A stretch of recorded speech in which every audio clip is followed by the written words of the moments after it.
Hello and welcome to this short illustrative video on how to set up new searches in the AutoChartist application. If you haven't yet watched the quick tour overview of the application and you're totally new to AutoChartist, I would recommend that you watch that video first before continuing. This one deals only with setting up searches, that is, how to choose which stocks, currencies or other instruments you would like to scan for trading opportunities, and also how to fine-tune it by filtering out opportunities that may not be of interest to you. Those are the advanced search criteria that we will look at in a few minutes. But let's start at the beginning. To create a new search when you're logged into AutoChartist, click on the New Search button. The first step is to choose a group of symbols or instruments that you want to apply the search on.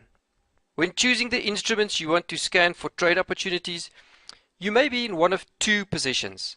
Either you're not currently holding any open positions and you are looking for opportunities where you can make trades and profit from accurately predicted price movements, or you may be in a position where you are holding a portfolio of stocks and other instruments and you are looking for the right timing to close these positions, or more seriously, for warning signs that you may need to exit from some of your holdings more urgently. If you belong to the first group, then you would probably be looking to scan a wider group of symbols. For this purpose, AutoChartist has been built and designed to be the fastest scanner for technical patterns you will find in the market. It scans more than 10,000 symbols every minute on 5 different time granularities, from 15-minute graphs to end-of-day graphs. In this approach, you would want to set up your search with a predefined group of symbols that you can select from a drop-down list of group names. Be sure that the Groups radio button is selected.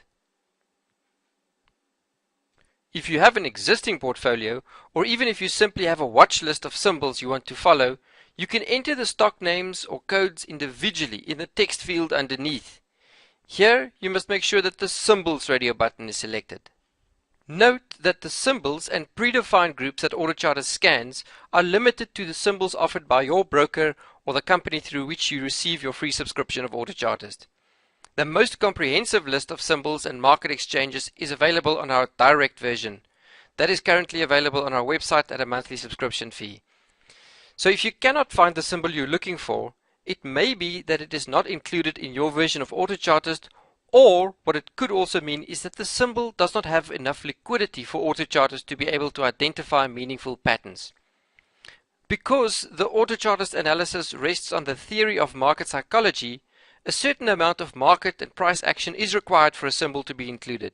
Most large liquid stocks and instruments are included, however. You will notice that every time you select a predefined group or add a symbol to your custom list, the search name will automatically be updated with the name of the group or symbol last added. This was just a primitive mechanism to help ensure that your new search has a meaningful name that will remind you of what you're looking at. You can change this free text field at any time, but just be aware that if you add another symbol to your list or choose a different group, the name will automatically be updated again. So the first step in creating any search is selecting the group of symbols, either by choosing a predefined group to scan through or by setting up a smaller custom search group that have particular meaning to you. After this step of defining the group of instruments, you can now look at filtering the results through some more advanced criteria. Click on the Advanced Search link to define these filters. For each type of analysis, there is a different set of criteria, each of these separated onto an individual tab, as you can see here. Let's start by looking at the basic chart patterns filtering criteria. Filtering on a price range is usually applicable to stock traders and not so much to forex traders. Some stock traders are not interested in penny stocks and they may not have enough funds to invest in very expensive stocks. So this affords them the chance to filter out instruments that do not fall within the price range they can afford. Similarly, not all instruments can be traded in both bullish and bearish directions, like stocks. So traders looking to invest in equities on an exchange would typically not be interested in bearish signals. With chart patterns, there is a distinction made between continuation and reversal patterns. This is covered in the chart patterns video in more detail. Depending on the market conditions or the situation of a particular stock, traders may be more interested in one or the other, like continuations are what I would look for in a trending market, for example.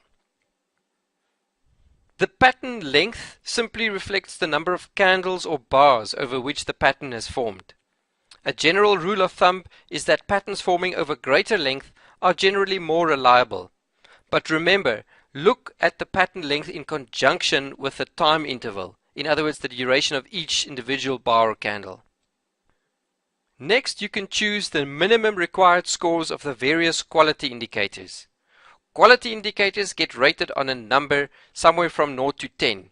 What you are selecting here is the minimum requirement.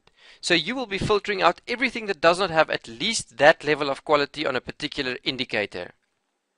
Now this is a common mistake made by people first starting out with AutoChartist, that they set these criteria to levels that are too high and the search returns with no results or an empty list because there were no patterns detected that meet such stringent quality requirements.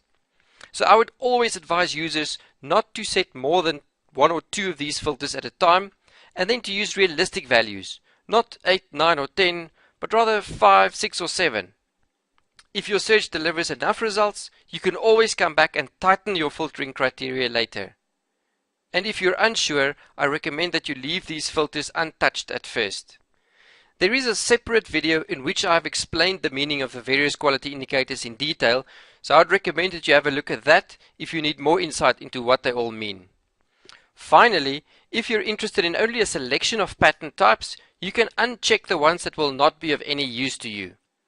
Typically, traders who like to swing trade would uncheck all the non-trending patterns where support and resistance converge significantly. Now, you can also define the filter criteria for your Fibonacci patterns in the same search.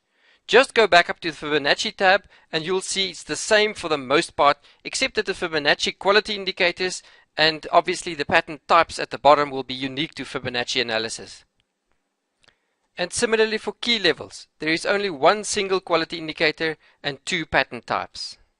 Then, after you've set up all your advanced filtering criteria, you click the Create Search button and your search will be stored and made available every time you log back into the AutoChartist application.